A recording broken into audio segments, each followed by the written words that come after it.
Friend হয়ে থাকবো। আর এই কারণে আমি তোমাকে বেস্ট ফ্রেন্ড হিসেবে সবসময় আমার পাশে চাই। আজকেও আমি তোমার কাছে এই একই জিনিস চাই। প্লিজ শুভ, প্রমিস মি আমাদের ফ্রেন্ডশিপটা কখনোই নষ্ট হবে না। আমার ফ্রেন্ডশিপটা কখনো নষ্ট হবে না। Thank you. রাখি বসে তোমাকে এসে সরি বলতে চাই, আমাকে রাখি। সরি, আশা করি এরকম ভুল আর কখনো হবে না। সরি। আর কতবার তোমার সরি? সারা জীবন। I love you two.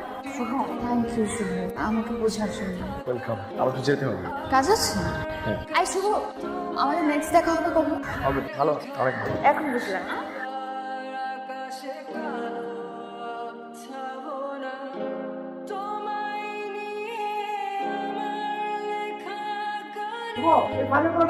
হ্যাঁ, আসছে শুনুন। শুভ কোথায় ছিলাম? এদিকে আসো, বসো। ওই দাম আছে। চাইলেই সব অনুভূতি প্রকাশ করা যায় না, চাইলেও সব পরিণতি মনের মতো হয় না। ভালোবাসার ভালো থাকা আর